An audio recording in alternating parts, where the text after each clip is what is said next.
I'll go through just some of the animals that we have here at the moment, and the ones that are attending the blessing.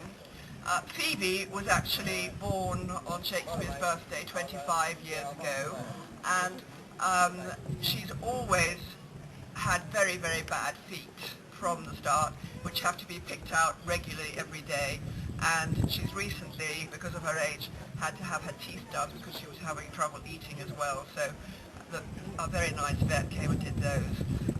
Gretel here has an extraordinary story, really. She was sold at market in Cambridge, and she had been brought over from Belgium, and her passport said that she actually was 3 years old, one eye, and again that was through neglect. Had people treated it, she would have been all right, and as such she's living here as a permanent resident for life.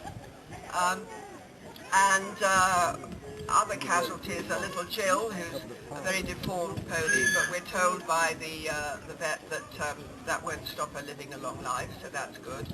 And she came with Jack, and Jack he again is... Mini Shetlands are not like big Shetlands. If you ever see a real Shetland, they're really stocky creatures that can be out in all weathers.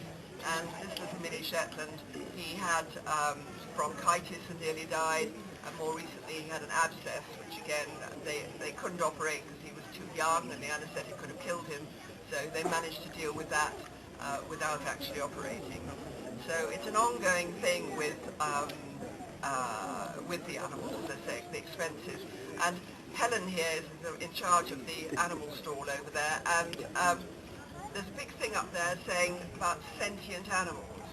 And with Joanna Lumley, who, as you may know, has recently become our patron, she and I have worked quite hard for Compassion and Well Farming, because I always felt it was such a worthwhile charity, and the people running it are very passionate about what they do, and that is simply to improve the lot of farm animals. It's not saying to people, be vegetarian. It's just saying, just make sure that these animals that we use and we eat are well kept and well looked after. And Lorraine couldn't be here today. She's actually rehearsing a West End play which opens any moment, and then it's going on to New York.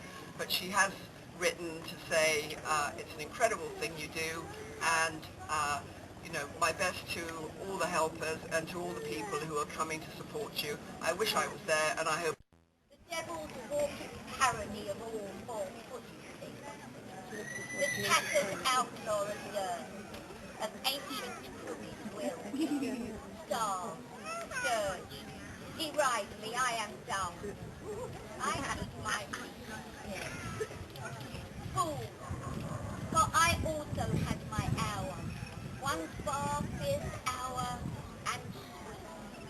There was a shout about my ears, and the palm before my feet.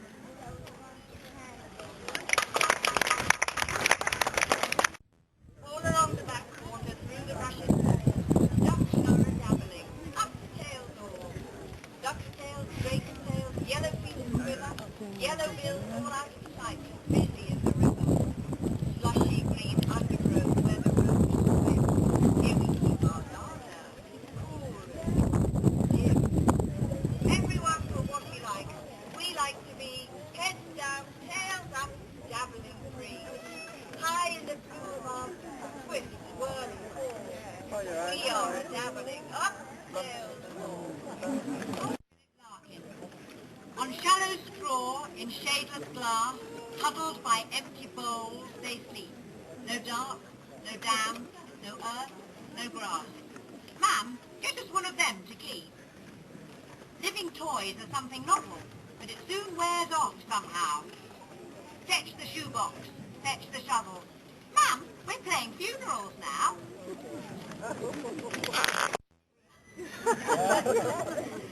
A London sparrow's gift. If you can keep alive when little bleeders are coming at you with catapults and stones, if you can grow up on particular feeders and live on rubbish, crumbs and adder bones, if you can nest up in the blooming gutters and dodge the blinking tabbies on the tiles, nip under the wheels and never get a flutter, wear brown and no bright-coloured feather styles. If you ain't blown by nippers, Goddard, skin them. Stop them in your shells, now warm like to me. Yours is the egg and everything that's in them. And when they hatch, you'll be cock sparrows, see?